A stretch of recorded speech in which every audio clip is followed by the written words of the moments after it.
Satnam. Today we'll be talking about Kundalini Yoga and what is yoga anyways.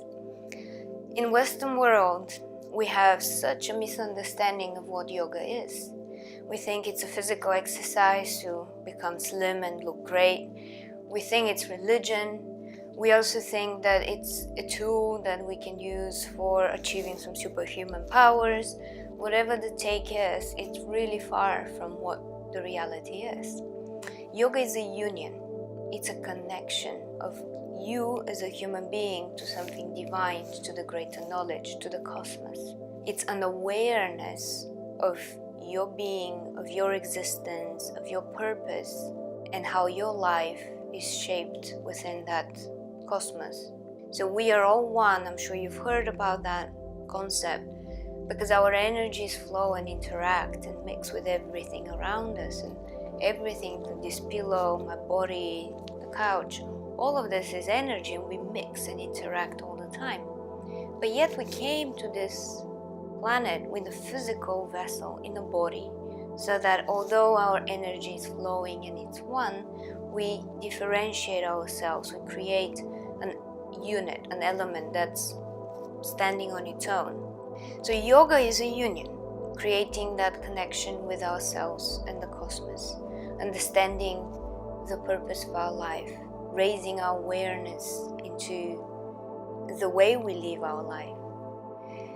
And Kundalini is a really interesting practice. I found it because of my personal issues back in my younger years, when I used to stress a lot, and it brought a lot of depth in my life. And it's an extremely powerful practice. It's known as the mother of all yoga. It's known as the diamond that has all the facets of the different styles of yoga in it. There are about 22 types of yoga, and Kundalini is all-encompassing because it combines all the elements. You have the physical exercise, you have the repetition, you have the mantras, the breath, the focus, the relaxation, the meditation. So it is such an encompassing, powerful sequence that it is capable of transforming you, of transforming your life. And we as humans, we have to think, we actually come in three parts. You thought you're one, you're not. You have your body, so that's the physical, the outward way you see things. You have the mind, so that's the ego and your consciousness, your understanding of the world around you. And you also have the soul, your essence, your deep being, the energy that you came in with. And when all these three are combined and with awareness, you live in bliss.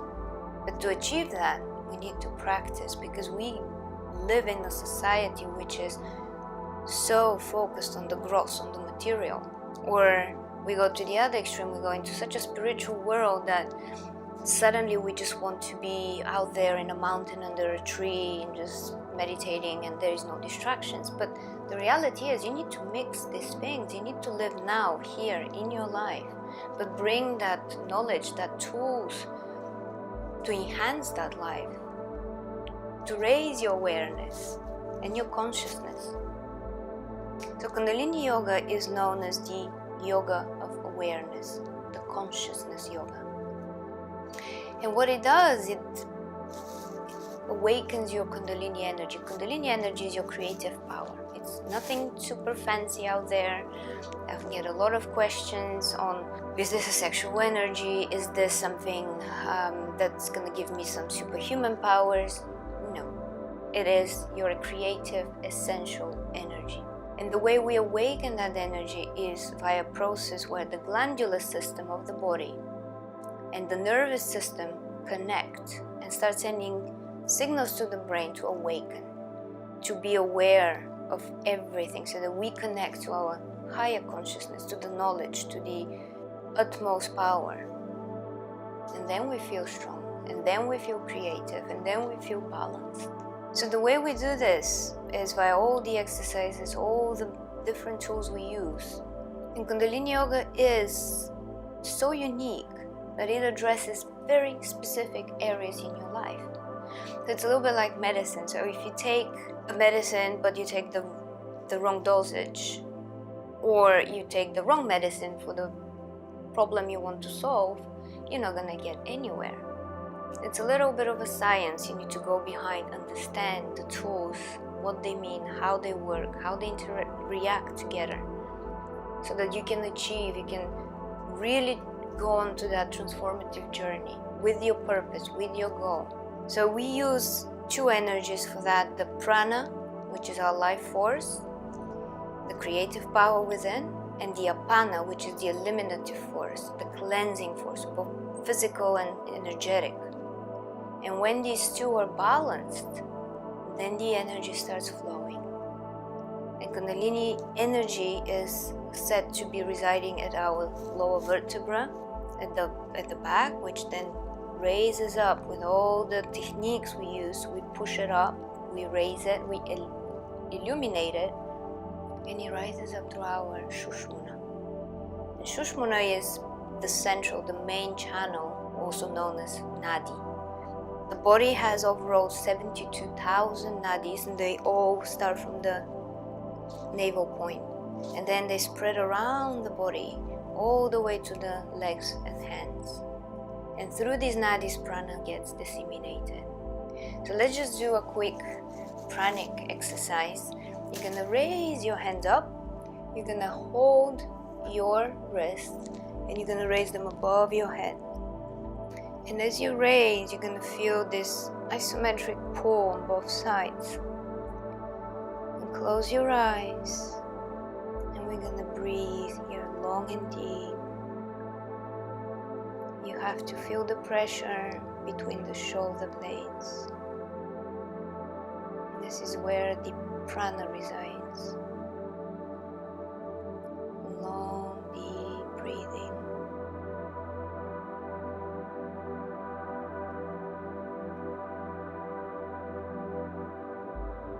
Feel the pull equally distributed from left and right, meeting in the center between the shoulder blades. Relax the body, just feel that pull.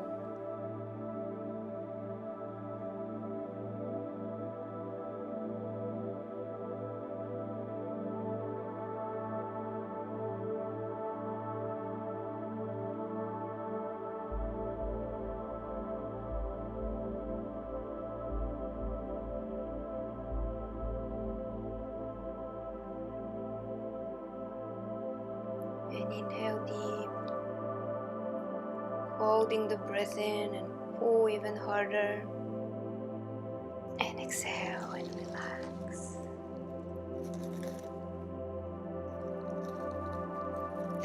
So we'll be covering each element of Kundalini Yoga through the series. But overall, Kundalini consists of several elements. So that's Kriyas, which are series and sequences of asanas, and asana is the specific posture. Each has a specific time so that the desired effect from each posture is achieved.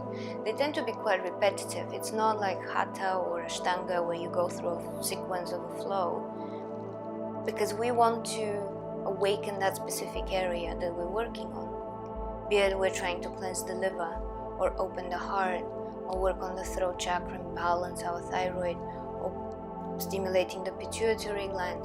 Whatever we're working on, we really want to allow for that necessary time to pass of series of repetitions or just holding specific postures, so that we get to that final end, to get to our result. So you need to understand that when we say, okay, do 11 minute stretch pose, and you're dying out there thinking, what is she doing to me? This is not because I'm trying to be pushing you towards a harder exercise or trying to get you sweat. It is because that's how long you need to hold it so that we can achieve the desired end result. We also have quite a different toolkit. We have the breath, and there is whole science on that, of how breath affects. What is the left nostril? What is the right nostril? What happens if I breathe through my mouth? And each one has a very distinct, specific effect on you. You can fall asleep, you can wake up, you can relax, you can stimulate your energy. it really, really controls how the body reacts. We have mudras, so these are different hand positions that we hold to further enhance whatever we're working on, be it on the knowledge, on communication, on wisdom. We're gonna go through all this, but it's a very essential part. We have the eye focus. So sometimes the eyes are closed, sometimes the eyes are focused in front of us and slightly open, sometimes we're widely open, and that also gives us an additional lock of the mind. So not only working on the body, but also working with the mind, so that we're sending the awareness where it should be. We have locks, which serve as levers. So as we generate energy in different areas, in different specific parts of what we're trying to do, we use the locks, which we're going to go through in more detail, to push up that energy, to hold, to contain the energy we've stimulated in the body. We use widely mantras, as you know. We sing a lot of mantras, which are seed sounds, one of the rudimentary sounds we were born with. Doesn't matter of language, doesn't matter where you were born. Each sound, each movement of the tongue has a very specific hit on the palate, and that stimulates nerve endings, which then send signal to the brain. So we're not just doing it for fun, although it is fun, but we're also working at the same time on these specific areas. So there are a lot of different aspects. We're going to go through each one individually. You're going to experience it so that you feel what each one of them means, so that when we do a class, you say, aha, I know why I'm doing this, because it does this and this and this to me. And when I combine it and overlay it with all different locks and mudras and eye focus and the breath and the posture, then I have arranged all these tools correctly, and then I know I'm doing the things right. So this is for today. I probably covered too quickly everything, but don't worry, we're going to go through each one separately, and you're going to have the chance to experience it. And in addition, I have a gift for you.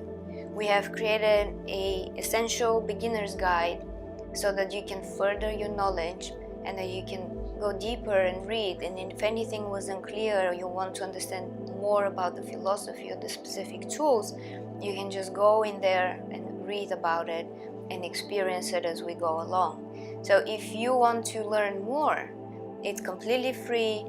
We've just done it so that you can enjoy this and you understand it and you can use this practice to really, really, really reach the results and goals you have.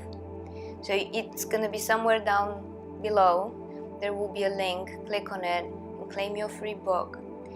I'll see you next time, and we kickstart with every part of our practice. Sat Nam. See you soon.